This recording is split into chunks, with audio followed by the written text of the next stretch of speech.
What up, what up, what up? Hey, everybody, hope you're doing well.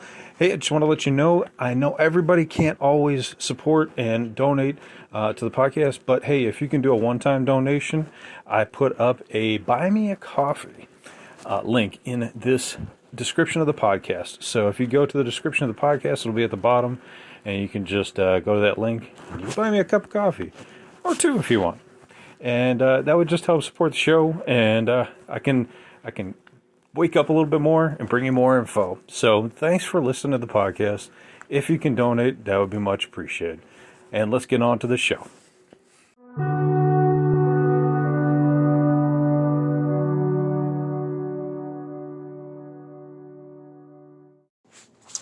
What up, what up, what up, guys? Welcome back to Lockdown Universe. Some of the bizarre, peculiar, and unheard of stories of UFO legend and lore. We are back, man. I am not letting it go another week. I am coming back right at you with another really interesting story this time. I was able to find something that I have not come across, and it was about a woman who was abducted who claims that there's two alien forces fighting against each other currently. When humans are abducted, apparently there's another alien force that is fighting back against individuals being abducted. So let's get right into it. This report, an article, comes to us from alienUFOsightings.com, and it was published October 7th, 2020. It's not too long ago, and it's titled Rescued by Nordic Aliens, One Woman's Amazing Alien Abduction Story. So it claims that Elena Dannon was rescued from the Zeta Greys, so the typical alien Greys that we're familiar with. She was rescued from them, from being abducted when she was just 9 years old by the Nordic aliens. So this is really cool because she actually details what happens in this case, and it's pretty amazing. So let's get into it here.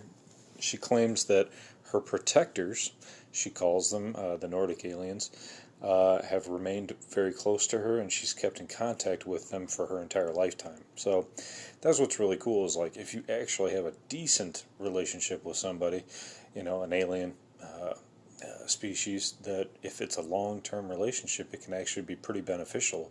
Worked out in her favor to not be abducted anymore by these apparently malicious Greys.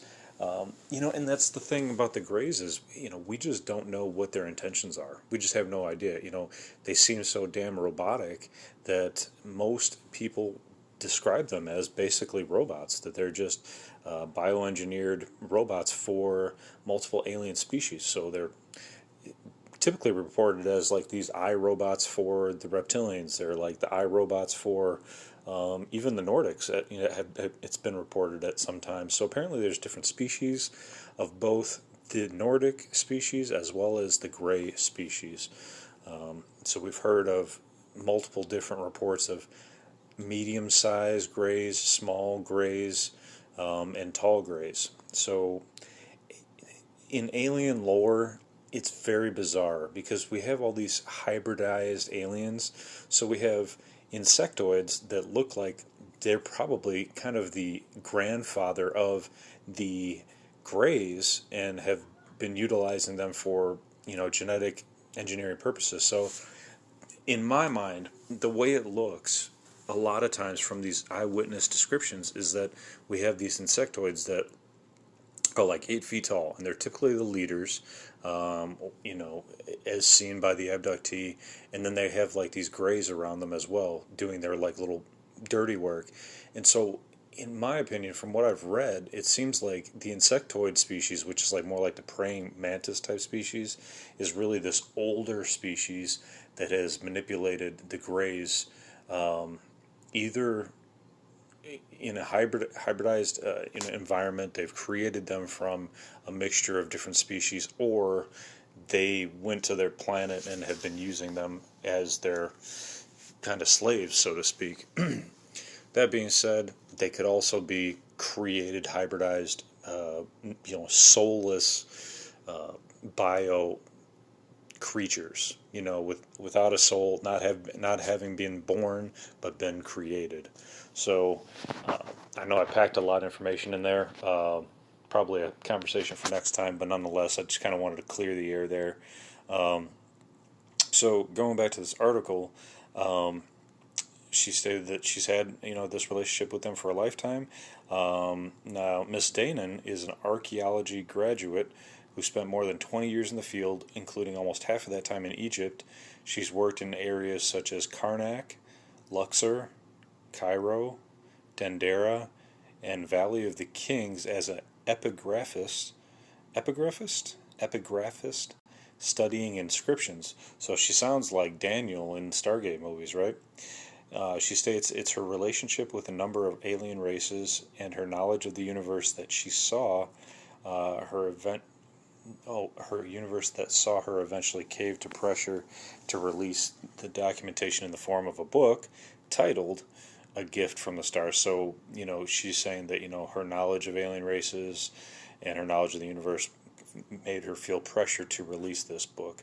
So it seems to be this would be a really interesting read, A Gift from the Stars, because apparently within this book she states that she's aware of over 100 different alien species, not just the Nordics and the Greys, but she has knowledge of over 100 alien races and writes about them in her book, including her protectors, the Nordics. So very interesting. I think I'm going to try to pull that book up and see, because I'm always interested in multiple alien races, try to find out, a little bit more about different species and things like that. I was super into that when I first started this podcast, just wanted to learn about all the different species. And so maybe there'll be some new ones in there. If you know and you've listened to the Disclosure Project, you know that there's Clifford Stone, who was in the military, who claimed that he was on the recovery teams and stated that he knew personally of over. So this might coincide with the same story as Clifford Stone has. So in an interview with Miss Danon, she says that there's an unseen conflict going on between different alien races.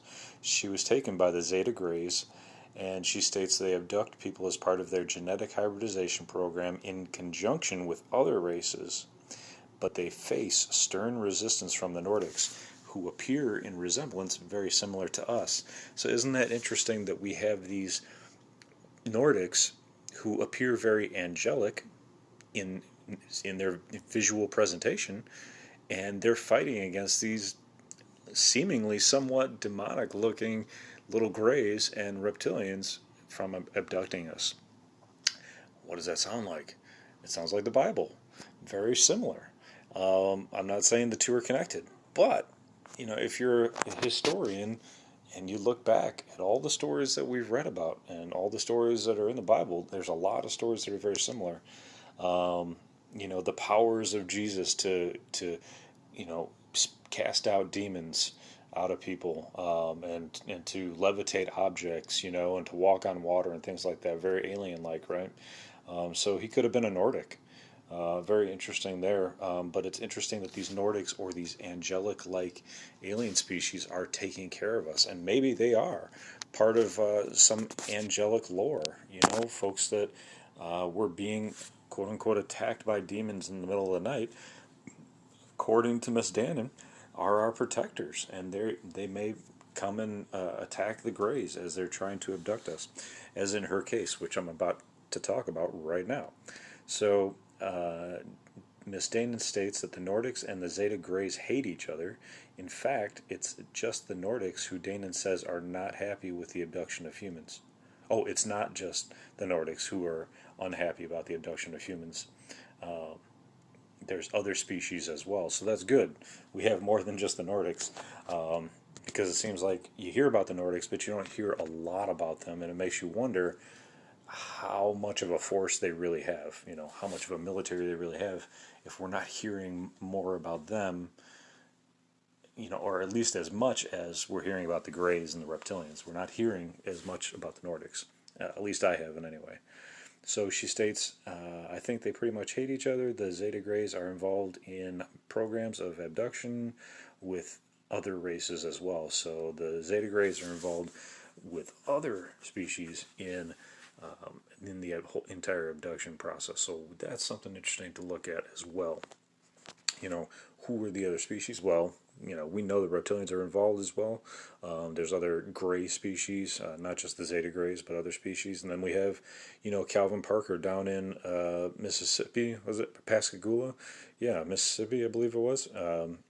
And he stated that there was like some sort of strange marshmallowy looking alien that abducted him and his friend. So there's other species out there abducting folks, no doubt about that. So she states that there are different races of Nordics as well. These that were in her crew had boarded a Zeta Gray ship as they rescued me. And they rescue a lot of people, she states. They do that a lot.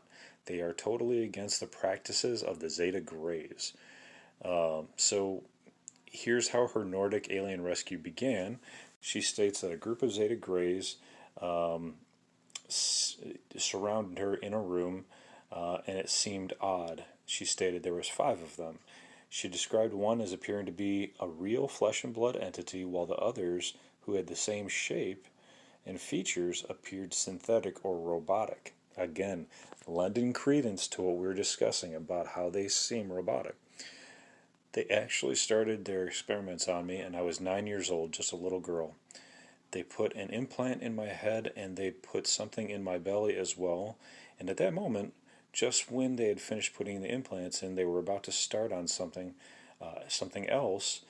And as they started picking up their other instruments, a big noise and the entire structure began to tremble and vibrate occurred here. So there was a large noise, and the entire structure began to tremble and vibrate, and there were sounds of explosions. So this is a war, right? An attack. And behind the door where she was at, voices began shouting, and she was in a room that was very cold. And she was on a narrow metallic table, and she was paralyzed, and these grays were surrounding her at the time. The door to the room that she was in exploded, and 2 men in bodysuits came in. I couldn't see their faces at first because they were wearing helmets. To me, this sounds pretty badass. It sounds like the Gears of War, the huge biomechanical suits that these guys are wearing, ready for army, ready for war, just ready to go, full on helmets and everything, kind of like the Halo video games and that kind of thing, just busting in, busting down doors and ready for war. She states that I was terrified. In fact, I was not only terrified and traumatized by what was going on, but I was also terrified by what was taking place at that moment. And she was even more terrified because she was paralyzed. She couldn't move during this entire time. Now imagine just being on that table, being paralyzed, not being able to move, a door explodes right in front of you, and you can't move. I mean, I don't know about you guys, but I'd be having a heart attack. I don't know how these abductees survive. They must be given some sort of sedative or some sort of brainwave manipulation to relax the body. There's different sounds that you can listen to called binaural beats that can put your brain into different states so that you can become more relaxed. I wonder if they do that on these ships to keep these abductees alive, because you got to imagine that they would easily have a heart attack being abducted. Shoot, humans have heart attacks all the time, just watching a scary movie or getting into fights or whatever the case is, and just living regular lives. So she states the Gray, which was the leader, tried to communicate with the others. They seemed to communicate by telepathy, but he also suddenly started making panicking sounds as well. So it's interesting. They were trying to communicate telepathically, but he was also making audible sounds that were panic. So these guys can make physical sounds that you can hear audibly as well as communicate telepathically, which is consistent with many other stories we've talked about, where folks have heard different languages being gutturally communicated, as well as being communicated with them with the abductee telepathically. So a lot of times when they use these other languages that they hear audibly, it's to conceal their communication together away from the abductee. So it's really interesting. So she states what followed during this panicked sound from the tall gray from the gray alien leader would end very violently and extremely terrifying. So what happened next was that she watched these beings, be completely obliterated, and she states that it left an unwanted lasting impression. Lasting impression. Right, so, I mean, imagine being there, watching these guys bust down the door, obliterating these guys, using some, I'm assuming using some sort of weaponry. I'm assuming it wasn't sort of some sort of telepathic method, but that they obliterated these guys with weaponry. And it's interesting too because, for such a high technologically advanced species like the Greys, you would think that their ship would have shields, defense systems, maybe guards inside, just in case they do come under attack, especially since this seems to be happening quite frequently, according to Ms. Dannon here. So, how were the Nordics able to bombard them, and ambush them so they could get in? I mean, do they have better weaponry? You would think that the ship's sensors would be able to sense, the Nordic ship coming in, that they would, be able to defend, but apparently not. So maybe the Nordics have better shielding technology, better cloaking technology, better offensive weaponry than these Greys. So she also stated that in her descriptions in the book about the 100 species, she states where they are from, she states what their connection to Earth is, and she includes images of what they look like. So this ought to be a pretty cool book. I'm not promoting it at all. I'm not getting any money or anything off of it, but I'm just interested. I'm kind of stoked to read this and kind of see what happens. She also explains that many different federations and alliances have played roles during Earth's history. She stated that even creating this book and writing the book and producing it hasn't been an easy road. There was a lot of pushback. She states there was some attempted sabotage, and it wasn't only coming from on planet, it was coming from off planet as well. It's interesting. She states on one occasion her computer began to behave erratically while she had just produced a large part of her manuscript. She quickly saved it and emailed it to herself, and seconds after sending the email, the computer screen degenerated into a bunch of ones and zeros. Wow, that sounds like the Matrix. Very interesting. She states that somebody or something else was controlling the computer and she was powerless to stop it, and then it crashed completely and couldn't be restarted. So there you have it. She was able to publish the book. The book, let me see if I can find that title again. I know I already stated what it was. Rescued by Aliens. Rescued by Nordic Aliens. One Woman's Amazing Alien Abduction Story. Written by, I'll give you her full name here, Elena Dannon, and her last name is Danaan. So look that up. See if you can grab a copy, man. I'm gonna go check it out. But yeah, this is cool. This is just a cool story. It just it lends more mystery to the exopolitics of aliens and how they interact with each other, the wars that are going on, who's actually trying to protect us. It's interesting that one species would actually have enough investment in humans to actually want to protect us, as we're such a warfaring species and we don't get along and we even fight amongst each other, yet we still have Nordics out there trying to protect us from being abducted. Maybe they have a dog in the fight. Maybe they don't want the Greys to hybridize with us so that they can't take over the planet. I mean, that's a possibility too. It might not just be for altruistic reasons. Very, very, very few times in history has anything ever been for altruistic reasons.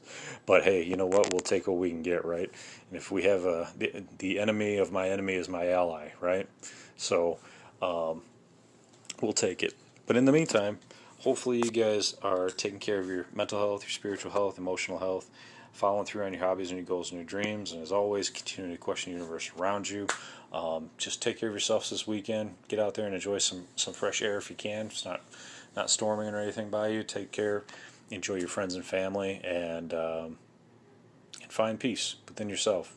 And as always, we'll be back with another episode, and I think I've got a good one for next time.